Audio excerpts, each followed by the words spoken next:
Well, Heidi ho again there, everybody. Welcome back to the Square, the Circle Music channel. It's your old pal Aaron. That's right. You can call me Mage if you'd like. That's what my friends call me.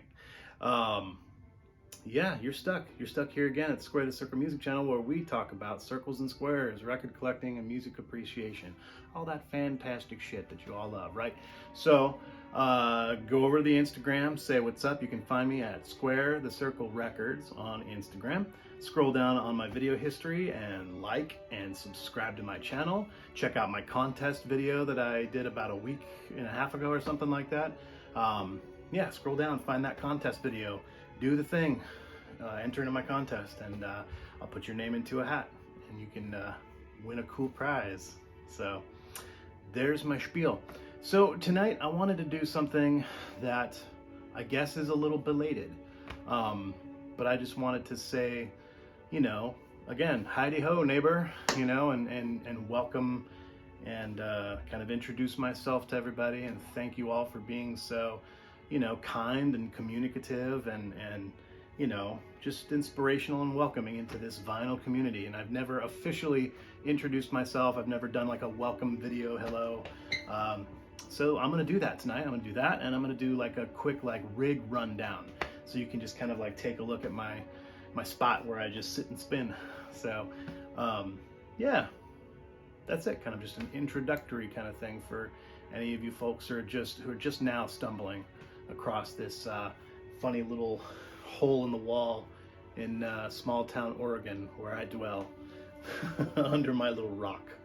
So yeah, I guess I'll just cut to the chase and say, again, hello everybody, my name's Aaron Major. I live in Springfield, Oregon, neighboring city to a little bit larger of a city, Eugene, Oregon, in west central Oregon. It's like 60 miles from the Pacific Ocean inland, and it's just like 50 to 60 miles from a large mountain range called the Cascade Mountain Range to the east. So it's just a wonderful little green valley, and it just rains all the time, so don't come here. Stay the fuck where you are. Just kidding, folks. Come on. I try to be funny. It doesn't always work out. Sometimes it's about halfway. It's a strong 6 sometimes, but you know, that's what everyone calls me, strong 6. You can take that any way you want. So again, that's me. I've been making videos on YouTube now for like a year. I know they're not fantastic. It's just me, and I'm just playing around, and I like to share music with people, and I like to joke around, and it kind of feeds a piece of me that was once, you know, like a drummer in a rock band or many bands, you know, and I was like playing music around town, and it really, that's what fed that little part of me that needs to be, you know, paid attention to. And I had a family. I'm a working stiff, and you know, the times are weird. So needless to say, I haven't been playing rock music like I used to, and so there's this little bit and piece in me that likes to kind of perform a little bit for everybody. So yeah, I guess you could say I'm narcissistic. Right? So it doesn't really, you know, fall in line though. Most narcissists are good-looking people, so I don't know. You tell me what's wrong with me. Any of you fuckers that have been watching my videos for the last year know that there's a little bit of screw loose upstairs, you know what I mean? But you know, who isn't a little bit fucking crazy? So yeah, that's just a little bit about me. I'll keep making videos. I want everybody that comes across this to share it, go down to my contest, share my contest, make a video, talk about it, get me 500 subscribers. I just want to do that because it seems like a fun goal to try to achieve. So yeah, I'll just get right to it. Primarily I talk about, well, obviously I always talk about collecting vinyl as a format, but I will talk about other formats of music. I'm not a, you know, purist by any means. I'm not a hater of anything. You know, I have some CDs left over from the 80s and 90s, you know, and cassettes left over from my childhood, 80s, and I still buy, you know, shit from junk stores, and you know, I trade. I'm a vendor at record shows all over the Pacific Northwest, primarily here in Eugene, Oregon. But yeah, so I'm always kind of just letting things come and go. It doesn't bother me. I like to keep my collection down to basically what you'll see right here in front of you. There's a big box in the back, but it's kind of like, you know, the dusty $1, $2, and $3 selections that I haul to the record shows with me. So it's nothing really fantastic. A lot of it kind of is doubles too of what I already have. But you guys don't need to see that. But, you know, like I said, I keep things to like maximum like 400 pieces. I don't like to go over 400 pieces, even honestly like 300. I try not to go over 300 pieces. So I don't know where I am right now. I'm probably close to 4, but you know, what's up top, what's down below, and that's about it. I'm not one of those dudes that really feels like I need to have thousands and thousands of records. I don't have time. I'm a single father of 2, you know, part-time. You know, they go to their mother's house half the week. And so, you know, I work full-time. I have a lot of other hobbies too. But right now, in Western Oregon, it's like been pouring rain, like torrential rain for weeks and months and months and months. You know what I mean? That's what it does in the Pacific Northwest. So this is what we do. You know, I'm particularly like kind of a hobbit person. You know, I'm just short of stature and I like cheese, and you know, I just kind of like to hunker down. I hunker down for the shitty months, and I read books and spin records, and that's quite literally what a lot of us Nor'westers, that's what we're kind of made of, you know what I mean? We're kind of soggy folk. So I don't remember where I was going with this long rambling session, but you know, again, like I said, a little bit about me. I keep it to kind of a bare minimum. I like things kind of minimalistic. I like my music somewhat minimalistic as well. I listen to a lot of that type of stuff. Instrumental music and electronic ambient music. I have a fuck ton of that down here, but I'm also a huge lover of all things rock and roll. Big rock and roll guy. Just, you know, heavy metal, some punk. You know, I'm kind of into some punk music, but a lot of progressive type of, you know, music. You'll show me or see me showing a lot of progressive end music, as far as progressive rock, progressive jazz. Yeah, and like, you know, instrumental and ambient electronic kind of nerd music, you know, that's what I'm into. So that's what my videos showcase primarily. But I like to keep my videos kind of just all over the place. I'll do lots of weird kind of fun little, you know, episodes and vignettes. So yeah, tell your friends, share the videos, and help me get this ball rolling. And again, thanks for the warm welcome into the VC, everybody. So this has been fun. Finding a community of like-minded folks on the interwebs all across the world, which is really fun. I've never really had much discourse with a lot of folks from, you know, other nations. So, I mean, I'm not completely sheltered and shut into my own little part of the world, but to have kind of almost like daily discourse with people all over the world, it's been really fun. I've never... I'm like middle period of history kind of kid. I'm Generation X. I'm the very, very drippy, icky end of Generation X. And so I still remember a world as an adult where the internet wasn't a common thing in everybody's home. All the way up until, I mean, I never had a personal computer ever. You know, I got a laptop when I was maybe 30, you know. It just shit wasn't affordable for me. It wasn't what I was interested in, and you could still operate in the world and be an adult and live a fruitful life without the fucking internet. Imagine that. Can you kids believe it? And it's still possible. But yeah, nobody wants to do it. I get it. I can remember that world, and it was fun. So my point being, like, I kind of got lost in it for a lot of years and never grew up technologically speaking. So a lot of this kind of type of stuff of like sharing your life with random strangers, it's pretty new to me, especially people from all over the fucking globe. I never got involved into like online gaming. I never got involved into like chat rooms and just crazy shit, online community stuff. I've never been part of an online community in any way, shape, or form, if you can imagine it. Yeah, I just kind of like, I love my small town life, and I was big in the music scene, so that helped me kind of like focus in on like what it was I loved to do. But collecting has always been a huge part of my life, all types of collecting. But especially after I quit drugs and alcohol, you really have to have something to like pour your focus into. And now you have a little bit of money in your pocket too, because you're not spending every dime you have on drugs and alcohol. So yeah, that's kind of how I fell into it. And it's just, yeah, it's my passion. Just, you know, amongst a few other things in my life, but really, I mean, collecting music and sharing it with friends has always been a blast. Who didn't love making mixtapes for their girlfriends and for their friends? And you know what I mean? That's what we did, and that's what everyone has done for decades upon decades.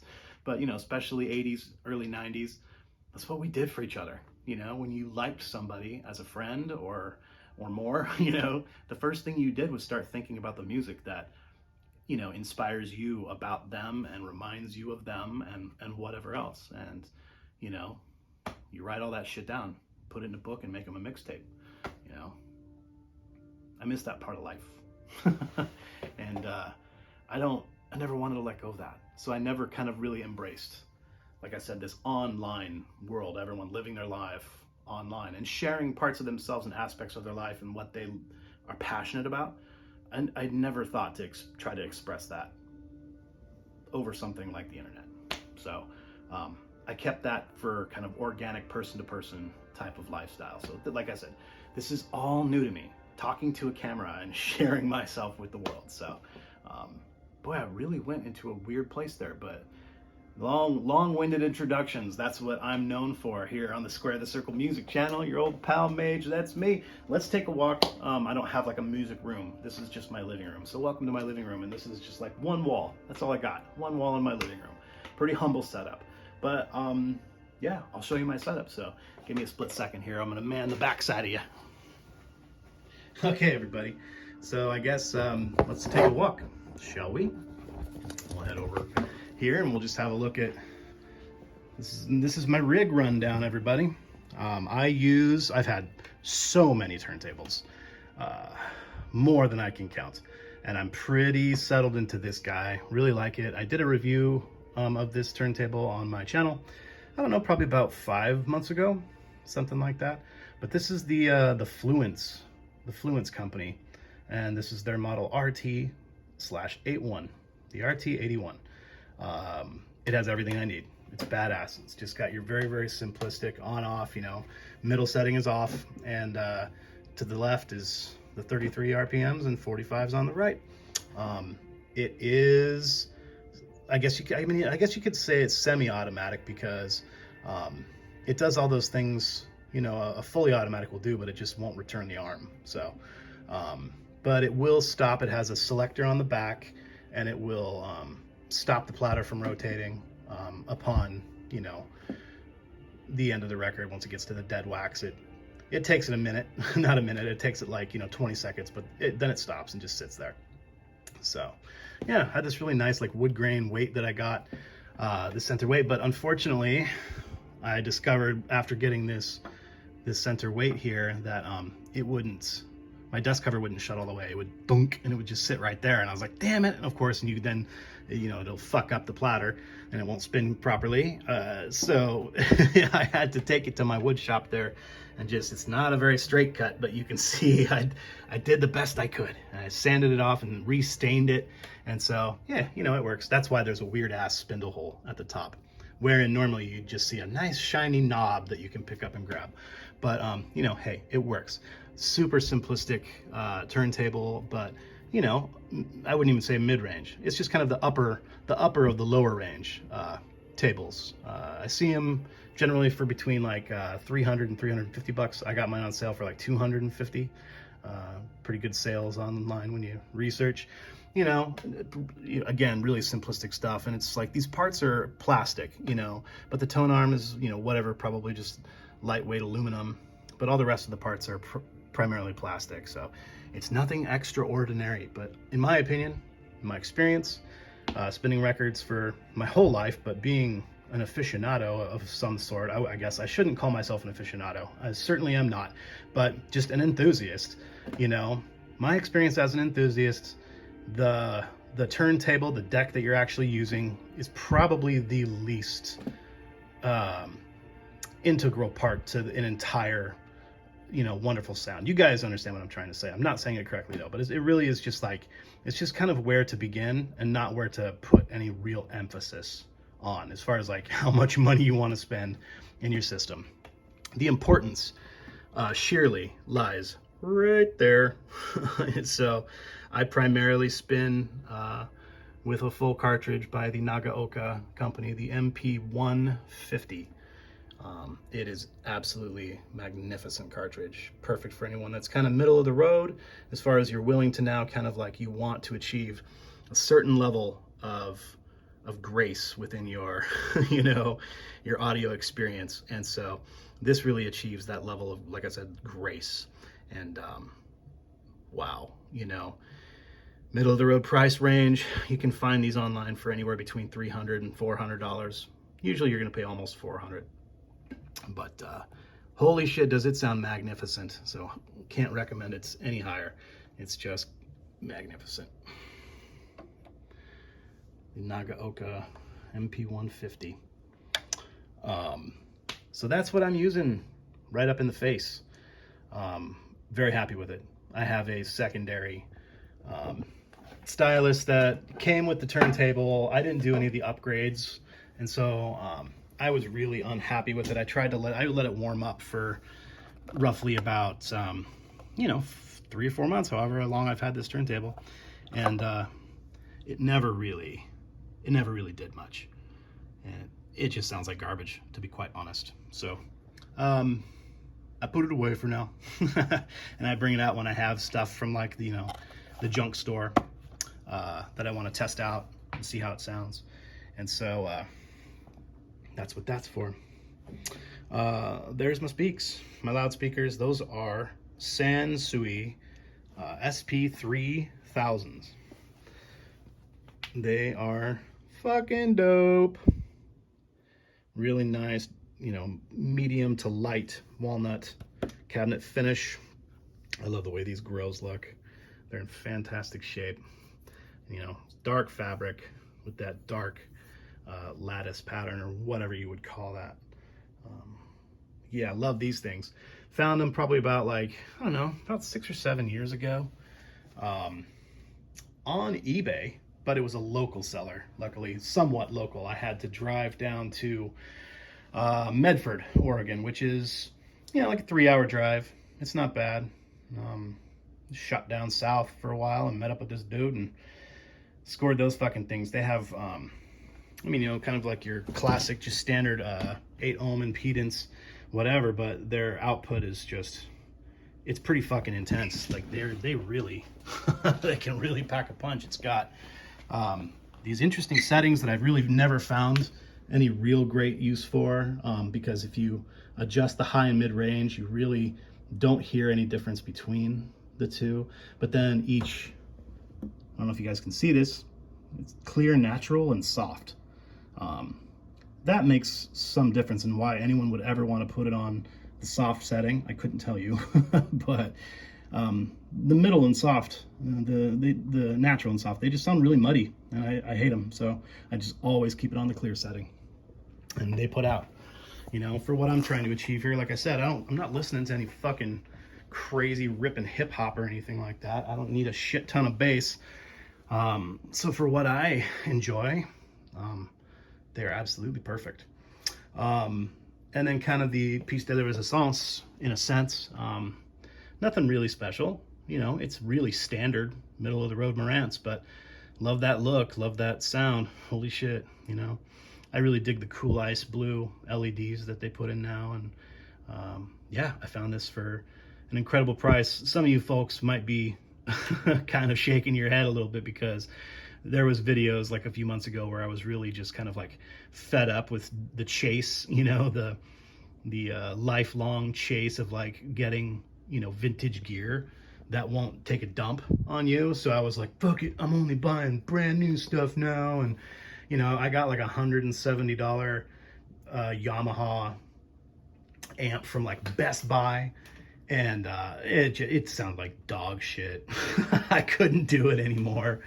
So I saved up my ducats and did some research and found something that I know would be enough for me. And I've had Marantz gear before. I had the baby Marantz, the 2015. I had that for years, but getting one of these 22 models was really what I wanted. Just middle of the road price wise, and it gives me everything I need. The, you know, 30 watts per channel. That's that's more than enough for me.